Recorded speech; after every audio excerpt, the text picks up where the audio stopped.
네, 신림역에서 묻지마 흉기 난동 사건이 벌어진 지 13일 만에 분당 서현역에서 또 흉기 난동이 벌어졌습니다. 온라인 곳곳에선 살해 예고글이 이어지면서 시민들의 불안이 커지고 있는데요. 임준태 동국대 경찰 행정학과 교수 그리고 강민경 사회부 기자와 함께 관련 내용 짚어보겠습니다. 어서 오세요. 예, 안녕하세요. 네, 어서 오세요.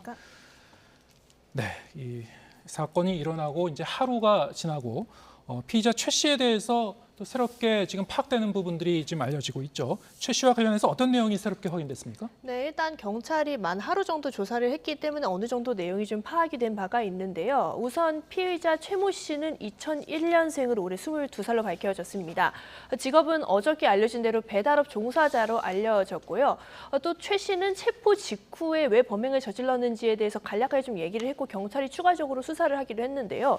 일단 체포 직후에는 특정 집단이 나를 스토킹하면서 괴롭히고 죽이려 한다. 내 사생활을 전부 보고 있다는 식으로 진술을 한 것으로 알려졌습니다. 이 서현역을 택한 이유에 대해서는 이 사람이 많은 서현역, 여기가 원래 이 피의자가 알고 지내던 곳이었는데요. 여기 서현역에 자신을 스토킹하는 집단 구성원 다수가 있다고 좀 생각했다. 이렇게 경찰에 진술을 했습니다. 이 말에서 알 수 있다시피 정신질환이 좀 의심되는 상황이었는데요. 실제로 오늘 경찰이 추가적으로 조사 결과를 좀 말했는데 이 최 씨는 대인 기피증으로 고등학교를 자퇴한 뒤 지난 2015년부터 2020년까지 정신건강의학과 진료를 받았던 것이 확인이 됐습니다. 또 2020년에는 분열성 성격장애, 즉 조현병 진단을 받기도 했는데요. 다만 최근 3년 동안은 별도의 정신과 치료 진력이 없는데 이거는 최 씨가 거부한 것으로 알려졌습니다. 네. 지금 경찰 조사 결과 이 피의자 최 씨가 분열성 성격 장애 진단을 받기도 했다. 뭐 이런 얘기인데요.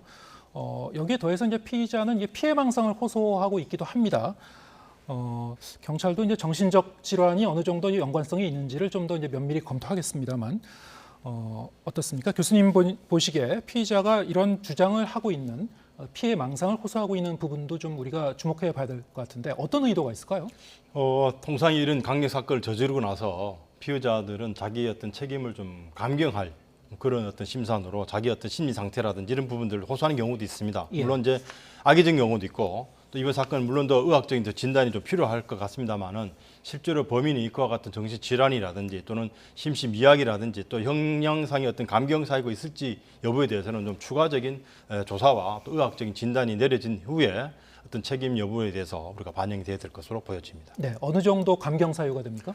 통상에 우리가 살인 사건 같은 경우는 5년 이상의 유기징역, 사형 또는 무기 또는 5년 이상 유기징역에 처한다라고 형법 250조에서 규정하고 있는데 예. 만약에 심신미약이라든지 또 정신질환이라든지 이런 더 심각한 어떤 문제가 있다라고 한다면 또 감경 사유에도 해당이 되기 때문에 형량 자체가 한 절반 정도로 줄어든 범위 내에서 법원에서 형을 이제 선정할 수 있는 그런 상황으로 바뀔 수도 있습니다. 예. 분열성 성격 장애라는 것이 대인 기피적인 그런 경향을 보이는 뭐 그런 특성이 있는 것 같은데 어쨌든 이제 경찰 조사에서 좀 더 이제 명확히 밝혀져야 될 것 같고요. 자, 이 최 씨가 그런데 이제 사건이 벌어졌던 어제 하루 전에 그러니까 그제 흉기를 들고 서현역을 또 찾아갔다는 그런 사실이 밝혀졌죠. 네, 그렇습니다. 일단 최 씨의 동선을 조금 살펴볼 필요가 있을 것 같은데요. 일단 최 씨는 원래 가족과 떨어져 살았는데 이 범행 이틀 전, 그러니까 지난 1일에 이 성남시 분당구에 있는 어머니의 집으로 돌아왔다고 합니다. 이후 동선은 같이 좀 그래픽으로 살펴보시면요. 일단 범행 전날인 그제 집 근처 대형마트에서 흉기 2점을 샀다는 사실이 경찰 수사 결과 확인이 됐습니다. 이후에 최 씨는 바로 서현역을 흉기를 가지고 찾아간 걸로도 확인이 됐는데요. 다만 이때는 범행을 저지르지 않았습니다. 이 경찰 조사 결과 최 씨는 무서운 생각이 들어서 범행을 실행하지 않았다라고 진술을 했습니다. 그러나 바로 다음 날, 그러니까 어제인데요. 최 씨는 다시 범행을 결심했고요. 이때는 어머니 소유의 모닝 차량을 몰고 서현역을 찾아가서 우선 교통사고를 낸 뒤에 흉기 난동사고를 잇따라 저지른 것으로 확인이 됐습니다. 이 범행 당시 최 씨는 술을 마시지 않았고요. 또 마약 간이 검사에서도 음성 판정이 나왔습니다. 이 경찰은 정신질환에 따른 망상에 빠져 범행을 저질렀다는 데 일단 무게를 두고 있고요. 또 최 씨에 대한 조사를 마무리하는 대로 살인미수 혐의로 구속영장을 신청할 예정입니다. 네. 범행 전날 이렇게 흉기를 들고 서현역을 방문했다는 점. 자, 이 부분을 우리가 이제 어떻게 해석할 것인가가 문제인데 이게 일단 흉기를 미리 구입한 상태에서 찾아갔다는 거는 어느 정도 이 범행을 염두에 두고 계획을 갖고 있었다 이렇게 추정해 볼 수도 있을 것 같은데 전날 이 범행 전날 서현역을 방문했다는 점 이것도 범행에 미리 이제 계획한 그런 측면이 있다 이렇게 연결성이 있다고 보십니까? 어떻게 해석해야 될 것 같습니까? 그렇죠. 예를 들면 하루 전날 어떤 범행 대상 지역을 사전 답사 또는 네. 뭐 물색한 그런 어떤 흔적까지 보고 또 흉기도 뭐 예를 들면 현장 주변에서 바로 구입한 것이 아니라 하루 전날 구입했다 이런 정도로 본다면 충분히 사전에 어느 정도의 범행 계획이라든지 동선이라든지 이런 부분들을 면밀히 준비한 그런 범행으로 우리가 판단할 수 있습니다. 네. 경찰도 지금 이 계획 범죄였다는 그 점과 하루 전날 서현역을 방문했다는 점을 좀 이렇게 결부지어서 좀 보고 있는 건가요? 어떻습니까? 네, 그렇습니다. 일단 경찰이 이 수사 결과를 기자를 포함한 언론에 일단 알려진 상황 자체가 네. 이것이 계획 범죄의 가능성이 좀 무게를 두고 살펴보고 있다 이렇게 보시면 될 것 같고요. 다만 자세한 수사 결과는 이제 좀 더 지켜봐야겠지만 이 흉기를 미리 구입했다는 사실에서 일단은 이 부분이 계획 범죄다라고 경찰이 보고 있는 가장 강력한 근거가 아닐까 싶습니다. 예. 한 13일 전에 우리가 이 신림역 부근에서 이 흉기 난동이 일어난 그 기억이 아직도 생생한데 이번에 또 이 분당에서 이런 사건이 일어나서요. 두 사건은 이제 유사점을 우리가 좀 생각해 볼 수 있을 것 같은데요. 비슷한 점도 있고 또 다른 점도 있습니다. 사실 어떻게 분석해 볼 수 있을까요? 일단 가장 비싼 점은 뭐 대낮 뭐 오후 2시나 또 6시 상당히 그 밝은 날씨고요.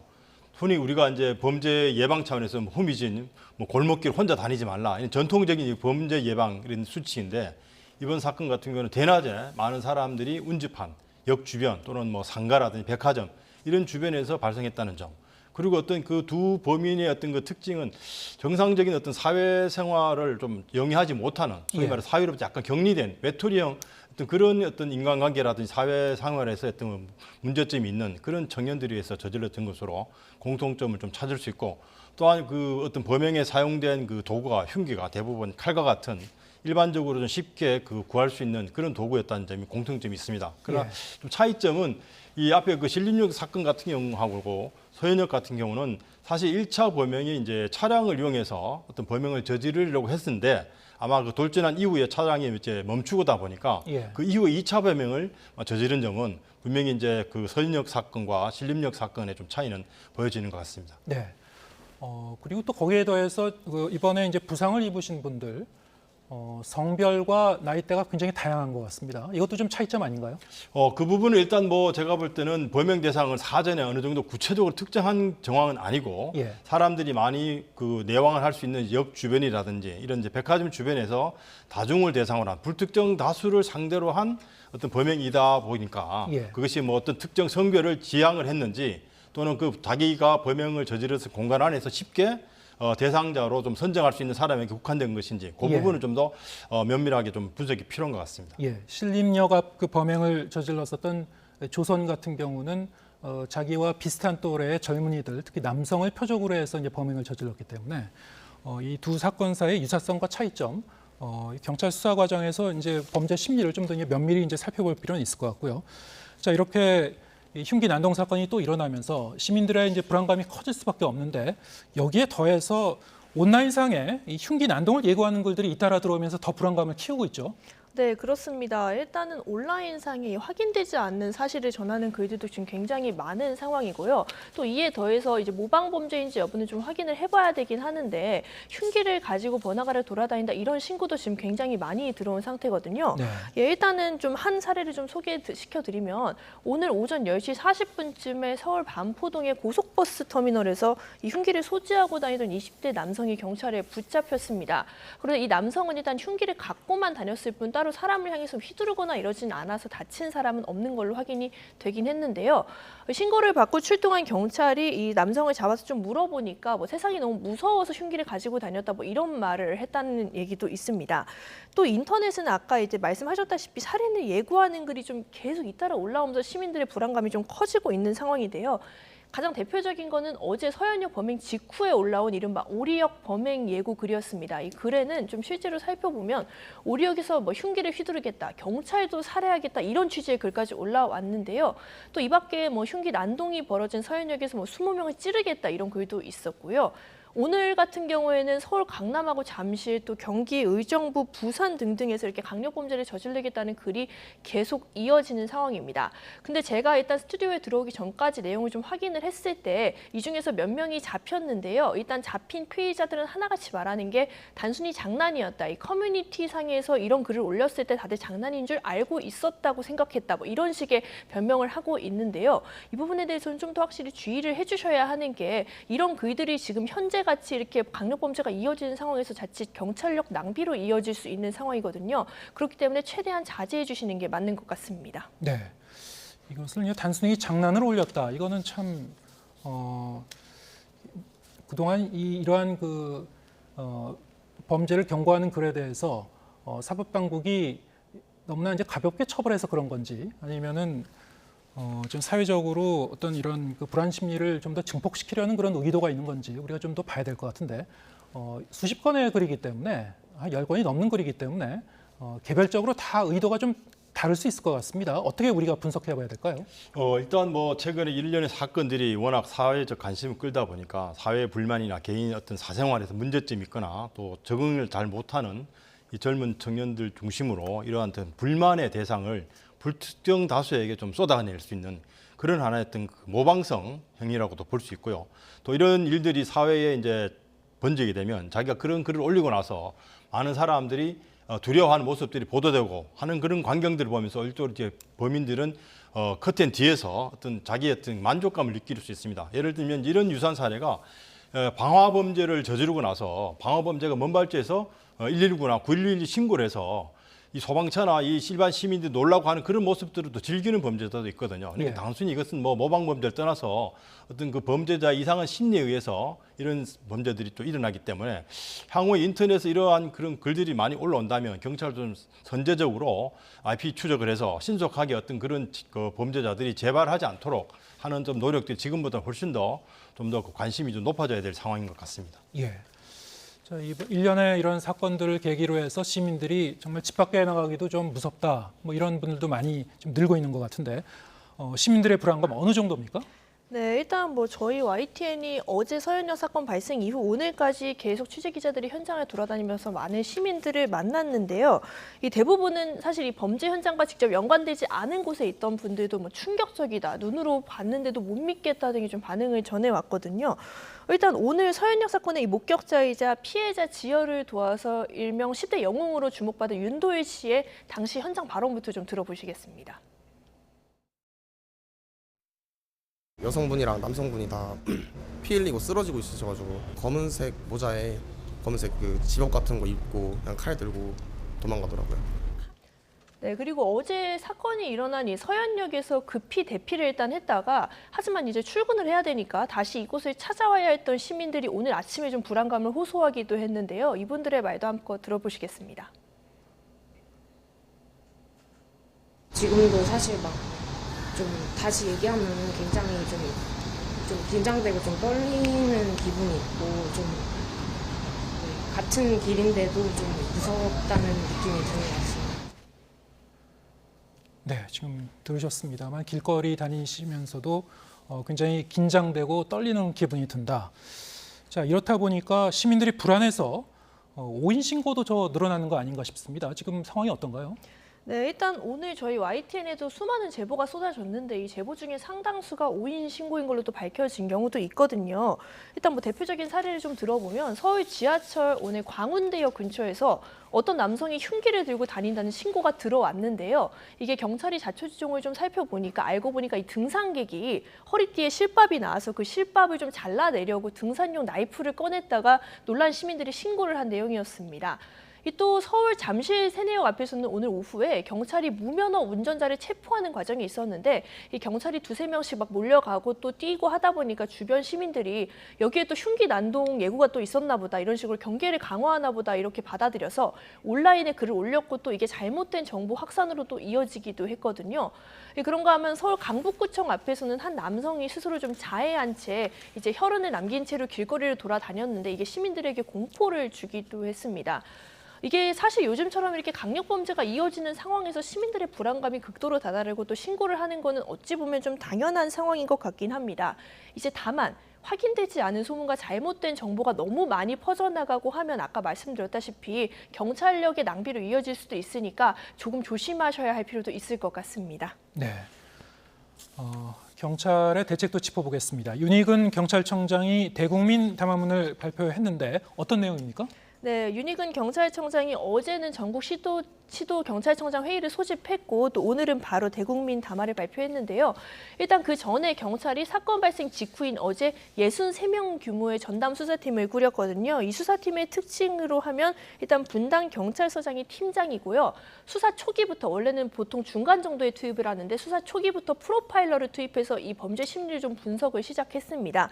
또 이제 윤익은 경찰청장 같은 경우에는 현 상황을 각종 흉악 범죄로 보고 국민 안전이 심각하게 위협받는 엄중한 비상 상황이라고 진단을 했습니다. 그러면서 국민 불안이 좀 해소될 때까지 흉기 난동 범죄 특별 치안 활동을 벌이겠다고 선포를 했는데 직접 들어보시겠습니다. 현 상황은 각종 흉악 범죄로 국민 안전이 심각하게 위협받고 있는 엄중한 상황입니다. 무고한 시민들을 향한 흉악 범죄는 사실상 테러 행위입니다. 네, 또 그리고 윤 청장은 전국에 200곳이 넘는 다중 밀집 지역에 경찰 12,000여 명의 인력을 투입해서 순찰을 강화하겠다고도 밝혔고요. 특히 가장 중요한 거는 이 흉기를 가진 것으로 의심되거나 의심 행동을 보이는 사람들에 대해서는 법적 절차에 따라서 먼저 일단 경찰이 찾아가서 검문 검색을 하는 거를 실시하기로 했습니다. 또 이제 정당한 경찰 물리력을 행사할 때는 총기 사용도 주저하지 않겠다 이런 강한 진압 의지를 내비치기도 했는데요. 이 부분도 함께 들어보시죠. 흉기 난동 범죄에 대해서는 총기, 테이저건 등 정당한 경찰 물리력 사용을 주저하지 않고 국민 안전을 최우선 기준으로 또 마지막으로 윤 청장은 이른바 흉기 난동 예고 글을 올리는 사람들도 강력하게 처벌하겠다고 강조했습니다. 신림역 흉기 난동 이후 지금까지 흉악 범죄를 예고한 글이 경찰 추정으로 최소 20여 건이 넘는 상황인데요. 이런 게시자들을 신속히 검거해서 시민 불안을 최소화하겠다고 덧붙였습니다. 네. 자, 이 경찰이 이제 엄정히 대응하겠다 이렇게 선언을 했는데 그 실효성에 대해서 좀 저희가 따져보겠습니다. 경찰이 유사한 이 사건에 대해서는 이제 총기 사용도 하겠다 이렇게 이제 선언을 했는데요. 이렇게 적극 대응하게 되면은 효과는 뭐 어느 정도 있을까요?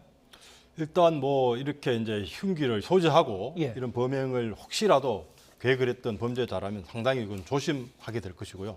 또 국민들에게 경찰이 좀 엄정하게 대처하는 모습, 또 공권력이 좀 확립된 모습을 보면 상당히 그래도 좀 불안감을 줄일 수 있는 하나의 그런 처방이 될 수 있을 것 같습니다. 네. 윤익은 경찰청장이 이번 사건을 사실상의 테러라고 규정을 했고 윤 대통령도 이제 테러라고 얘기를 했습니다. 그렇다면 이제 과연 법률적으로 봤을 때 이걸 테러 방지법으로 처벌할 수 있는지 이거는 또 다른 문제일 것 같은데 어떻게 보십니까? 예, 지금 우리나라에서 이제 법제화된 테러 방지법에 사실 그 테러의 개념 정의가 있습니다. 예. 국가나 지방자치단체 또는 외국 정부 기관에 어떤 정상적인 그 기능 행사에 대해서 못하도록 어떤 그런 범죄의 경우를 테러를 보는데 예. 지금 뭐 신림역 사건이나 또 서현역에서 이런 흉기 난동 사건이 물론 국민 전체에 많은 어떤 심각한 불안 요인을 야기한 것은 맞습니다. 그렇다고 해서 이걸 우리가 기존의 어떤 그 법전으로서 규정하고 있는 개념 정의의 테러로 이 대통령이나 또 법집행기관의 그 수장인 경찰청장이 이런 개념들을 좀 쉽게 적용하는 것은 과연 좋은 것인가 하는 네. 그런 부분도 있습니다. 물론 이제 테러라고 하는 그 학문적 개념에 대해서는 학자들 간에 상당히 논란이 많은 부분이기도 합니다. 그러나 공포심을 조장한 이런 범죄를 또 우리가 테러라고 규정하는 것은 또 법의 취지와는 조금 결을 좀 달리하기 때문에 용어에 좀 신중한 선택이 필요하지 않을까 그런 생각이 듭니다. 예, 그렇군요. 이 사법당국이 보다 이 단호하고 엄정하게 대응하는 것은 필요한데 그렇다면은 이 처벌의 수위를 강화하는 것으로 이런 문제들을 우리가 충분히 대처할 수 있을 것인가 여기에 대해서는 좀 의견이 갈리는 부분도 있는 것 같습니다. 지금 일각에서는 가석방 없는 종신형에 대한 어떤 필요성도 좀 얘기하고 있는데요. 어떻습니까? 여러 가지 좀 해법이 필요하지 않습니까? 어떻게 보십니까? 예, 저는 뭐 이와 같은 좀 중형주의 방향에 대해서는 동의를 합니다. 지금 97년부터 대한민국에서 이 살인범에 대해서 사형 집행을 정지를 했습니다. 예. 이건 뭐 다 알다시피 지금 유영철 같은 또는 뭐 이런 강력 범죄자들이 지금 사형 선고를 받고도 무려 집행을 당하지 않은 채로 한 20년 이상 우리가 왔는데, 그러다 보니까 가장 극한 어떤 살인 사건까지도 사형을 시키지 않는 나라라고 우리 국민들에게 지금 알려져 있습니다. 그래서 이런 이제 강력 범죄자가 좀 빈발할 때는 예. 좀 엄정한 처벌을 통해서 적어도 처벌을 통한 범죄 억제적 기능을 형법이 가질 수 있도록 그렇게 법 집행하는 방향이 좀 필요하고요. 또 이와 같은 범죄를 우리가 막기 위해서는, 또 예방하기 위해서는 가석방 없는 종신형 같은 경우도 이제는 예. 과감하게 이 도입할 필요가 있다라고 보여집니다. 예. 이 범죄자를 이제 사회와 격리한다는 그런 의미는 분명히 있을 것 같은데, 또 다른 한편에서는 여러 가지로 이제 사회가 각박해지고 그냥 억눌린 채 소외된 그런 계층들이 좀 많이 나오기 때문에 사회 안전망도 우리가 좀 강화해야 되는 거 아닌가, 뭐 이런 목소리도 있습니다. 어떻게 보십니까? 예, 그 부분은 또 일부 필요하다라고 보여집니다. 매년 우리가 한 4,500만 명 정도의 시민들이 정신 관련해서 진료를 받고, 또 전체 국민의 한 1% 정도, 한 50만 명 정도가 상당한 수준의 그 정신 질환을 앓고 있습니다. 이런 부분에 대해서 적절한 또 치료라든지 또는 가정에서 관리 감독 이런 것이 이루어지지 않은 소외된 지역에 이런 정신 질환자가 방치되어 있을 때 흔히 우리 좀 심각한 표현으로 시한폭탄이라고 표현을 합니다. 이런 부분에 대해서는 오히려 또 치료적 또 어떤 그 사회적 배려, 이런 복지적 차원에서 접근이 필요합니다. 그래서 이 부분은 형벌을 통한 억제적 기능도 우리가 예상을 해야 되고, 또 이러한 그 문제점이 있는 예를 들면 위험성 있는 이런 이제 정신 질환자들 관리에도 국가가 좀 더 적극적으로 개입할 필요가 있다라고 보여집니다. 네. 치유와 복지, 배려, 그리고 사회 안전망도 중요하다는 말씀 함께 고려해야 될 것 같습니다. 지금까지 임준태 동국대 경찰 행정학과 교수, 그리고 강민경 사회부 기자와 함께했습니다. 고맙습니다. 감사합니다.